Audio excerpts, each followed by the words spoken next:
ஷாப்ல வாங்குற மாதிரி அதே டேஸ்ட்ல, அதுவும் பியூர் வெஜ்ல மைனஸ் நீங்க வீட்ல ட்ரை பண்ணிருக்கீங்களா? இதை பார்த்துட்டு ட்ரை பண்ணி பாருங்க. அவ்வளோ டேஸ்டா சூப்பரா வந்துடுச்சு. எக் இல்லாம ஆயில் இல்லாம சூப்பரான டேஸ்டியான மைனஸ் எப்படி செய்யறதுன்னு வாங்க பார்த்துடலாம். ஒரு கையளவு முந்திரி பருப்பு ஹாட் வாட்டர்ல ஒரு 15 மினிட்ஸ்க்கு சோக் பண்ணி எடுத்துடலாம். இதுதான் இங்க மெயின் இன்கிரீடியன்ட்.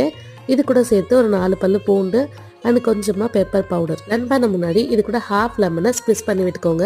1 பிஞ்ச் சால்ட் இது எல்லாத்தையுமே போட்டு நல்லா கிரைண்ட் பண்ணி எடுத்துட்டீங்கன்னா இந்த மாதிரி குறைன்னு தான் வரும். அண்ட் அது கூட கொஞ்சமா தண்ணி ஆட் பண்ணிக்கலாம். தண்ணி ஆட் பண்ணிட்டு இதையும் நல்லா நம்ம பிளண்ட் பண்ணி எடுத்துட்டோம்னா சூப்பரான டேஸ்டியான மைனஸ் ரெடி. நான் இன்னைக்கு சாண்ட்விச் தான் ப்ரிப்பேர் பண்ணியிருந்தேன். அந்த இது கூடயே சேர்த்து ஒரு கிரீன் சட்னி ரெடி பண்ணியிருக்கேன். ஷாப் ஸ்டைலில் அந்த கிரீன் சட்னி நீங்கள் பண்ணணும்னா அந்த வீடியோவுமே இதுக்கு முன்னாடி ஷேர் பண்ணியிருக்கேன். ஷார்ட்ஸில் செக் பண்ணி பாருங்கள். அண்ட் நெக்ஸ்ட் வீடியோவில் இந்த சாண்ட்விச் ரெடி பண்ணுறதையும் நான் ஷேர் பண்ணியிருக்கேன். பன்னீர் சாண்ட்விச் தான். ஸோ அதையும் நீங்கள் ட்ரை பண்ணி பாருங்கள். எக்ஸாக்டாக ஷாப்பில் வர மாதிரி அவ்வளோ டேஸ்ட்டாக வந்துருந்துச்சு. கண்டிப்பாக செக் பண்ணி பாருங்கள். நெக்ஸ்ட் வீடியோவில் பார்க்கலாம். பாய்.